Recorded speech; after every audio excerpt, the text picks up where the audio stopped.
Alright, let's talk about today because I'm probably going to keep putting this video off because sometimes I just do that. So let's talk about today. So today was a big day. A lot of things happened. But basically what happened is I had a future job interview, which was today, and I told my carers, my company, about 30 plus hours before it happened, so it's sort of like Tuesday Arvo, I said, I need carers to drop me off to this very important appointment, which is a job interview. And I need you to find someone. You're a big company, I'm sure you can find someone. Anyway, I'm skipping over the conversation, but that was basically it. They rang me up at like 7:30 or 8 o'clock today saying, oh, we can't find anyone. Out of all our workers, everyone we got, can't find anyone. Not even for like 2 hours. I was like, you serious? You're telling me right now? So my sister juggled a few things around, and technically I had to wait in the car while she went cleaning, but she was cool. She dropped me off. I did my interview, which pretty much went like this. It went really well. I didn't overstep or overspeak, I don't think. But I said what I say to every person who hires me, because I've had some jobs where I didn't really like them and I didn't fit in or they didn't fit me. I always say to every company, how about, before we make any plans, we do a 1 week or 2 week free trial where you don't need to pay me if you don't want to. Usually they always do. And that way it's a safeguard for you, safeguard for me. If one of us isn't happy, we can head off our separate ways. And also this sort of eliminates any competition, because most people for this job would just be like, do I get the job? But this way, I've got 2 weeks to perform the best I can, and then I could slouch around if I want for forever. I won't, but I could. Now the only biggest problem is, and it's the biggest issue, and I might not want the job, is I like the job because it's what I'm looking for, but it's 5 days a week. And you might think, oh, what's the problem with that? That's normal, it's like everyone. The problem is, if I work over 3 days, I have a very, very high chance of losing my disability pension. And it's not that I want to stay on a dole for the rest of my life, it's I don't want to lose it, because if I lose it, it is extremely hard to get back onto it. And this is contract work, so one day I could have a job, next day I couldn't have a job, like the old school. So that's my biggest concern. So I've got 10 days of work, 5 every day of the week from the 23rd to like the 6th or something. But if I can't convince them to just give me 2 or 3 days, I'm going to have to say, nah, I'm not interested. Because I need to have, well, I don't need, I would like to keep my DSP. I don't want to lose it. So yeah, that's happened. But I'm sort of jumping ahead here, because they shook my hand and they said, thank you, we'd like to have you on board for this trial. I think they might have taken me, but since I suggested a trial, they accepted that.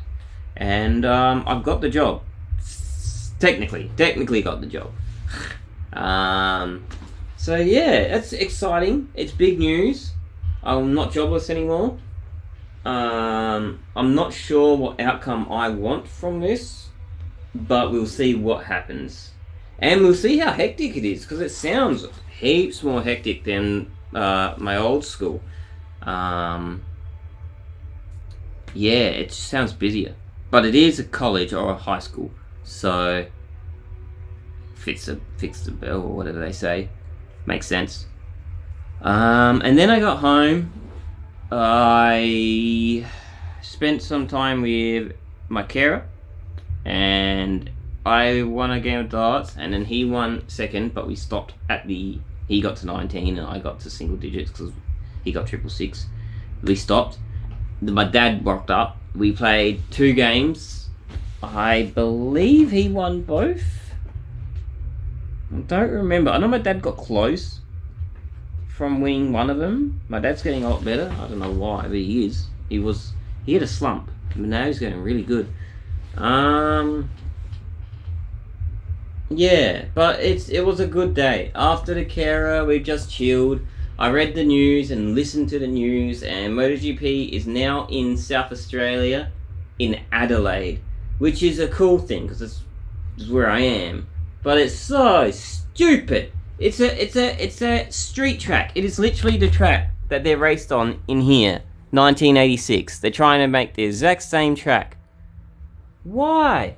It's a street track. This is MotoGP. We have Tail and Bend, the racetrack. We have the Bend racetrack. Like 50 kilometers away. It's not even that far. Race at a fucking racetrack. It is a legit, real racetrack. Don't race on the fucking streets. There's no need to. Like they say, oh, we want to get people off the streets. We don't want people to race on the streets. But then they're like, oh, we're going to bring MotoGP onto our streets and race them on the streets. Oh, yeah, sure, it's a controlled environment. There's a racetrack. There was a proper goddamn racetrack 50 kilometers away. It is so stupid. So stupid. And in order for them to do this, which I don't care, they're going to have to cut trees down and make a few park changes. Again, I don't care. I'm not a tree hugger. But they could avoid this by having it at the fucking racetrack. It is a racetrack. It is a big racetrack. They race Le Mans and GT cars, I think. Whatever they call them. GT1, GT2. Anyway, it grinds my gears. I don't know why they can't just race it. Anyway, apparently the guy who owns the racetrack said that he's got WSBK, I believe. So maybe there's something to do with that. Maybe he got WSBK, so he can't have MotoGP. I don't know. But it's so stupid. It is so stupid. I would rather drive my bike to Tail and Bend, enjoy a real racetrack, MotoGP, than deal with all the shit where they close down the city, close the road, buses are a headache. I wouldn't even ride my bike to this MotoGP event. It would be pointless. Plus, it's like 20-minute bus ride. You know, like it's so pointless. It grinds my gears. Anyway, other than that, I'm off. That's all for today. But yeah, job, Kira, and MotoGP. So yeah, see ya. Peace.